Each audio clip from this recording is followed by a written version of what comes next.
자, 오늘은 추수감사주일입니다. 추수감사주일은요, 구약시대 이스라엘 백성들이 출애굽을 합니다. 그리고 가나안 땅에서 첫 번째 수장조를 지낸 것, 그것이 유래되어서 후에 1620년 영국의 청도교들이 신앙의 자유를 찾아 메이플라워 배를 타고 미국의 매사추세츠 플리머스에 도착을 해서 그 다음해 1621년 감격의 첫 수확을 하나님 앞에 감사함으로 드린 그날을 기준으로 해서 오늘 추수감사주일을 지키게 됐어요. 물론 우리 한국의 추수감사하고는 조금 차이가 나지요. 이미 우리 11월 셋째 주면은 들녘이 이미 다 가을 거제가 끝났을 텐데, 그래도 우리가 이 전통 안에서 이루어진 이 날을 우리가 추수감사주일로 함께 지키면서 우리 자신을 돌아보고 하나님께 감사하는 그 시간이 가장 중요하리라라는 생각이 들어요. 자, 오늘 하박국서 우리 짧은 시간에 함께 나누려고 합니다. 여러분이 잘 아는 이 하박국서인데, 이 하박국 선지자 제일 마지막 3장에는 감사가 나오죠. 다시 말해서 이 선지자의 감사와 고백입니다. 이 감사와 고백인데, 이 감사와 고백은 아주 불행과 고통과 고난 속에서 하나님의 은혜를 깨닫고 돌아서니 그것이 오히려 감사로 표현이 됩니다. 그리고 그 감사의 결과가 기쁨과 행복으로 표현이 돼요. 여러분 기쁘십니까? 아니면 여러분 지금 행복하십니까? 이렇게 물어보면은 아멘하고 쉽게 대답하기가 쉽지를 않아요. 왜냐하면 그 감사의 범위가 나름대로 너무 행복의 범위가 큰 면도 있겠지만, 내가 생각하는 행복이라는 이 행복 자체가 이 세상 안에서 내가 생각하는 것과 맞지 않을 경우가 많이 있잖아요. 그래서 행복합니까? 라고 물어보면 거기를 까우뚱거리죠. 화려하지 않아도 정결하게 사는 것, 가진 거 없어도 감사하며 사는 것, 내게 주신 작은 일 나눠주며 사는 것, 눈물 날 일 많지만 기도할 수 있다는 것, 억울한 일 많지만 주를 위해 참는다는 것, 주 뜻대로 사는 것, 하나님의 자녀로 사는 것, 이것이 다 감사, 이것이 다 행복이다. 바라기는 우리 성도님들 추수감사주를 통해서 행복하시기를 바랍니다. 기뻐하시기를 바랍니다. 저는 오늘 이 하박국 말씀의 거의 이제 마지막 부분인데, 당시 하박국 선지자가 조국인 유다, 자기 유다 민족이 주전 586년에 바벨론에 망하죠. 멸망을 하고 다 포로로 끌려갑니다. 그 멸망된 상황 속에서 살아계신 하나님이 오늘 우리를 구원하실 것입니다 라고 그런 믿음을 가지고 희망을 얘기하고 소망을 말씀하신 것이 오늘 하박국서 제일 마지막 오늘의 이 고백이에요. 비록 무화과나무가 무성하지 못하고 포도나무에 열매가 없고 감람나무에 소출이 없고 밭에 먹을 것이 없고 우리의 양이 없고 외양간에 소가 없을지라도, 다 없어요. 열매도 없고 소출도 없고 외양간에 소도 없고 아무것도 없어요. 이 말은 무슨 얘기냐면, 아무것도 없으니 하나님이 어떡합니까? 뭘 먹고 살려고 하는 겁니까? 우리가 여기까지 나와서 이렇게 고생해야 되는 이유가 뭡니까? 이렇게 원망하고 불평하는 삶이 아니라, 여기서 없을지라도 라는 이 말은 주님 없습니다. 있는 그대로를 수용하고 고백하는 거예요. 없다라는 이 사실을 있는 그대로 수용하고 받아들이는 거예요. 여러분, 이 땅에 많은 사람들이 고통스러운 인생 가운데 불행을 겪는 이유 중에 하나가 뭐냐면, 이 현실을 그대로 인정을 안 해요. 그렇잖아요. 내게 없는 것을 그냥 받아들이지를 않아요. 그냥 없는 것이 불만이고 없는 것이 고통이에요. 그러니 그 마음에 기쁨이 있겠어요? 그 마음에 행복이 있겠느냐라는 거예요. 세계적인 그 기독교 윤리학자인 라이놀드 니버가 이런 말을 합니다. 주여, 우리가 바꿀 수 없는 것을 평온하게 받아들이는 은혜와 바꿔야 할 것을 바꿀 수 있는 용기와 그리고 이 둘을 분별하는 지혜를 주옵소서. 우리가 바꿀 수 없는 것을 평온하게 받아들일 수 있는 은혜, 바꿔야 할 것을 바꿀 수 있는 용기, 이 둘을 분별하는 지혜를 달라고 기도를 해요. 여러분, 우리가 살아가다 보면 삶의 순간순간마다 사실 다 하나님의 은혜잖아요. 여러분, 여기 내가 존재해서 이 자리에 앉아 있는 것 하나님의 은혜로 사는 거잖아요. 그래서 여러분, 우리는 하나님의 은혜가 나를 여기 있게 하고 나를 여기까지 함께 하고 있었다. 그러니 지금 이 상황에서 내가 있고 없고 소유하고 소유하지 않고의 문제가 아니라 그 자체를 내가 인정하고 받아들이는 것, 이게 감사고 그 감사의 시작이 기쁨과 행복으로 바꾸어주는 첫 번째 단계가 되는 것이다라는 거예요. 그래서 여러분, 더 많이 가진 자들과 비교하면서 불행에 빠지지 마세요. 안 그렇습니까? 나보다 더 많이 소유하고 있다고 해서 그 사람을 바라보면서 내 스스로 기쁨을 잃어버리지 마시고 불행에 빠지지 말라는 얘기예요. 오직 하나님께서 각 사람에게 나눠주신 믿음의 분량대로 지혜롭게 생각하고 우리가 없는 모든 현실을 있는 그대로 수용하면서 내 나머지 여생에 주님의 위로를 받고 주님의 기쁨과 함께하고 나간다면 여러분, 이것이 우리에게 행복이 될 수 있는 거예요. 그 다음에 보십시다. 18절입니다. 오늘 이 하박국은 없다고 그랬어요. 다 없어요. 없는 걸 그대로 받아들여요. 그러면서 가지고 있는 것 가지고 감사해요. 하박국이 가지고 있는 건 무엇이냐? 나는 여호와로 말미암아 즐거워하고 나는 구원의 하나님으로 말미암아 기뻐하리로다. 이미 없는 것을 다 인정했어요. 내가 가지고 있지 않는 거, 그래 나는 없어 라고 다 수용을 했어요. 그런데 남이 가지고 있지 않는 것 나는 가지고 있어요. 나는 구원의 하나님 여호와로 인하여 내가 즐거워하겠다라는 거예요. 그게 오늘 하박국 선지자의 고백이에요. 한마디로 그가 가지고 있는 것 단 한 가지, 주님 한 분만으로 감사하고 행복하게 살겠다라는 거예요. 여러분, 우리가 기뻐하고 행복할 수 있는 비결 첫 번째는 감사지요. 돌이켜보면 여러분, 여러분 가만 생각해 보세요.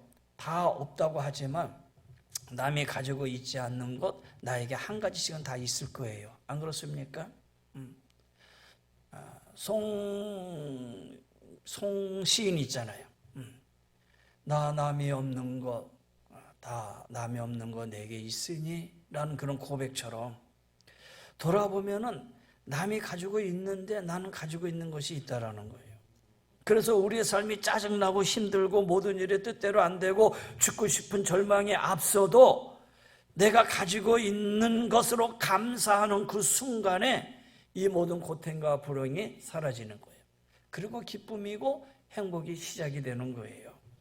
그래서 사도 바울은 빌립보서에 이렇게 얘기합니다. 아무것도 염려하지 말고 오직 모든 일에 기도와 간구로 너희 구할 것을 감사함으로 하나님께 아뢰라. 그래야면 모든 지각에 뛰어난 하나님의 평강이 너희 마음과 생각을 지켜주시리라. 여러분, 기쁨과 행복은 어디서부터 시작이 돼요? 마음과 생각부터 시작이 되는 거잖아요. 아무것도 염려하지 말고 하나님 앞에 기도할 때 하나님이 이렇게 채워주시겠다.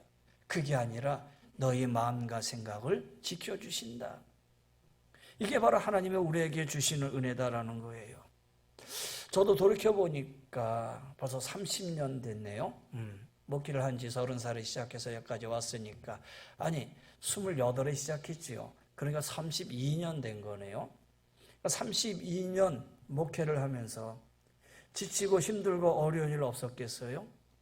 지난 모든 삶이 그렇게 넉넉하지는 않았어요. 그렇다고 해서 내가 없는 것 가지고 힘들고 어렵다 이렇게 고백해 본 적도 없어요. 그러나 그 모든 것이 무엇으로 고백하며 살았느냐? 내가 기도할 수 있다라는 것, 내가 하나님 앞에 엎드려 간구할 수 있다라는 것. 돌아보니까 그 순간 하나하나 모든 것들이 하나님의 은혜요, 하나님이 나와 함께 하신 것에 대한 감사의 고백이었다라는 거예요. 여러분, 하나님 앞에 감사의 고백을 하는 그 순간에 나에게 오는 것이 평안이에요. 평안이 지나치면 기쁨이 돼요. 그 기쁨이 깊어지면 행복이 되는 거예요. 그래서 여러분, 이 감사는 우리 행복을 열 수 있는, 기쁨을 가질 수 있는 키가 될 수 있는 일이다라는 거예요. 돌아보니 모든 게 감사하지요. 그러니 앞으로의 모든 일도 감사할 거라면 기쁨이 있을 거예요. 행복할 것이다라는 거예요. 사랑하는 성도 여러분, 우리의 삶 가운데 주님으로 인해 우리에게 가진 것으로 감사하며 살아갈 때에 우리는 어떤 불행과 고통 속에서도 진정으로 행복을 회복하며 살아가게 될 줄을 믿습니다. 그 다음에 마지막에 보겠습니다. 19절에 주 여호와는 나의 힘이라 나의 발을 사슴과 같게 하사 나를 나의 높은 곳으로 다니게 하시리로다 그랬어요. 이 말씀을요 문자적으로 그대로 해석해 보면은 강력한 바벨론 군대로부터 여호와 하나님이 이제 이스라엘 민족을 회복시켜 주셔서 다시 가나안 땅으로 들어가게 돼서 그곳에서 내 고향 땅에서 기쁘고 즐겁게 살 것이다 라고 예언한 말씀이에요. 그럼 이 말씀을 오늘 우리의 삶 속에 있는 그대로의 말씀보다 우리가 영적으로 재해석해 본다면 이런 거예요. 우리가 영원한 주님의 나라, 주님과 함께 영원히 우리가 이 땅에서의 어떤 것보다 하나님의 나라를 소망하며 살아가는 것, 그것이 우리 안에 기쁨이 되고 행복이 되는 그런 비결이다라는 말씀이에요. 그래서 하나님은 나의 힘이다. 나의 발을 사슴과 높게 하사 이 땅에서는 사람과 비교할 때 없는 것 같고 다 없어. 그리고 약하고 힘들고 연약하고 돌아보면 환난과 고통과 어려움뿐이었지만은 그러나 그것이 이 땅에서의 삶일 뿐이지 나는 먼 날 주님의 나라 주님과 함께 살아가 될 때는 나의 발을 사슴과 같이 높게 하실 것이다. 그러니 이 땅에 살면서 주님의 나라를 소망하며 살아간다는 것, 그게 우리에게 기쁨이 되고 그게 우리에게 행복이 되는 것이다라는 거예요. 여러분, 우리가 이 땅에서 그토록 매어 달리고 살았던 것 잠깐 보이다가 없어지는 안개니라라고 야고보 기자는 그렇게 우리에게 말씀하고 있잖아요. 그렇기 때문에 결코 세상의 마음을 빼앗겨서 불행하지도 말고요, 결코 사람에게 상처받았다고 불행하지도 마세요. 결코 내가 소유하는 것이 없다고 해서 낙심하지도 마세요. 우리는 천국의 소망 가운데 살아갈 때에 우리의 이 땅 위에서의 근심과 걱정으로부터 헤어나고 불행과 고통으로부터 헤어나고 이 땅에 사는 동안 진정으로 주님의 행복의 감격 속에 살아갈 수 있을 것이다라는 거예요. 지난주에 수능시험 봤죠. 우리 자녀들이 수능시험 끝나면 다 끝난 것 같지요. 그런데 인생을 살아온 저희들을 보면은 야, 이제 시작이야, 그렇잖아요. 그 학생들은 그것이 다 된 것 같아요. 근데 지난 세월을 더 보면 그것이 그들의 시작이잖아요.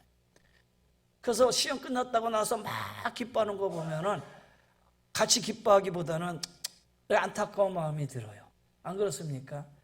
그런 일을 또 넘어야 되고 또 넘어야 또 헤쳐가야 되는데 안타깝지요. 여러분, 그런 거예요, 우리 인생이라는 것이. 그러면 그런 것만 생각하고 우리 안에 기쁨과 감사와 행복 없이 살아가면 얼마나 불행한 인생이 되겠어요. 여러분, 여기까지 오느라고 험난한 인생을 살아오느라고 얼마나 수고 많으셨습니까? 얼마나 피눈물 나며 고생 많으셨습니까? 저와 함께 했던 우리 권사님들, 집사님들, 제가 40대 초반만 봐도 이제 50대, 60대 막 새로워진 것 같았는데 이제 저도 보니까 우리 성도님들 보니까 어느덧 70이 되고 80이 되고 그 지난 모든 시간들이 돌아보면 힘들고 어렵고 고생 가운데 여기까지 오셨잖아요. 어떻게 보면 쓰러져서 일어나지 못할 그때도 수없이 경험하며 오셨잖아요. 그런데 내가 그것을 경험하면서 여기까지 오게 된 것도 돌아보세요. 하나님이 그 순간에 내 옆에 기다리고 서 계셨고 주님이 그 옆에 내 손을 잡아주셨고 주님이 나를 따스한 사랑의 손길로 주님의 품 안에 나를 안아주셨기 때문이에요. 때로는 우리 안에 주님의 음성으로 얘야 일어나 내가 너와 함께하고 있어 라는 주님의 음성이 내 마음속 깊은 곳에서 울림이 있었기 때문이라는 거예요. 사랑하는 성도 여러분, 감사하세요. 그러면 기쁨이 시작이에요. 그 기쁨이 여러분 안에 행복으로 이루어질 거예요. 그래서 지난날 우리의 없는 것들 다 그냥 수용하세요. 하나님 나는 없습니다. 아무것도 가진 거 없습니다. 오히려 가진 거 없는 것에 대해서 감사하세요. 한 걸음 더 나가서 그러나 하나님 그래도 이것만은 있네요.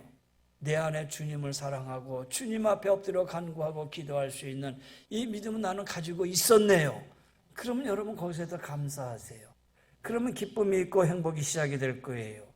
그리고 나머지 내 삶 속에 이제 그 나머지 여생이 10년, 20년, 30년, 50년 얼마가 남았든 간에 우리가 이 세상을 살아갈 때에 남은 여생 진정으로 하늘을 소망하고 그 소망 가운데 우리가 지금 여기서 영적인 힘을 얻고 살아간다면 그것이 하나님이 나에게 함께 하시는 하나님의 은혜요 축복이 될 줄 믿습니다. 이찬수 목사님이 쓴 감사라는 책의 대별 뒷표지입니다. 그 뒷표지에 이렇게 얘기를 하고 있어요. 감사는 선택이다. 감사는 선택이다. 객관적으로 풍요로운 것이 너무 많아서 감사하는 것이 아니라 여운 가운데서 감사를 선택했기 때문에 감사할 수 있는 것, 그리고 감사를 선택했기 때문에 행복할 수 있는 것이다. 여러분, 감사를 선택하며 사세요.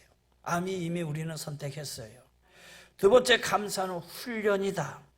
수많은 연단을 거치고 수많은 아픔을 거치며 넘어지고 깨지면서 습득되는 거 감사다. 왜 그랬어요? 주님이 나와 함께하고 있기 때문이에요. 그래서 주님이 함께하고 있기 때문에 나는 감사할 수 있는 거예요. 세 번째입니다. 감사는 능력이다. 감사할 수 있는 조건이 하나도 없을 때 그는 미리 감사했고 그가 드린 감사는 그의 삶에 아름답게 구현되었다.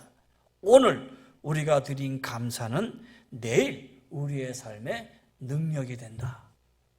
사랑하는 성도 여러분, 오늘 감사하세요. 많이 감사하세요.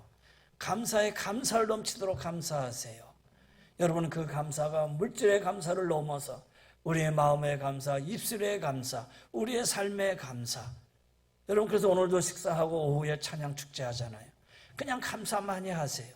하나님 영광 받으셔요. 하나님 기뻐하셔요. 그 어떤 것보다도 우리의 감사의 제사를 하나님이 기뻐 받으실 거예요. 그 감사가 오늘을 지나 우리의 내일의 삶 속에 하나님의 능력으로 나타나실 거예요. 사랑하는 성도 여러분, 감사함으로 기쁨과 행복이 여러분의 삶에 차고 넘치게 되기를 주의 이름으로 간절히 권면하며 축원합니다. 기도하십시다. 이제는 우리 주 예수 그리스도의 은혜와 우리 하나님의 무한하신 사랑하심과 성령의 감화감동 멸려 인도 충만하여 주심이 감사하며 그 감사 속에 기쁨과 행복하기를 원하는 우리 사랑하는 귀한 성도님들의 가정 위에 삶의 터전 위에 영육의 강건함 위에 머리 숙인 우리 모두 위에 이 나라 이 민족 위에 슬픔에 잠겨있는 우리 유족들 위에 주의 은혜가 영원히 항상 함께하여 주시기를 간절히 축원하옵나이다. 아멘.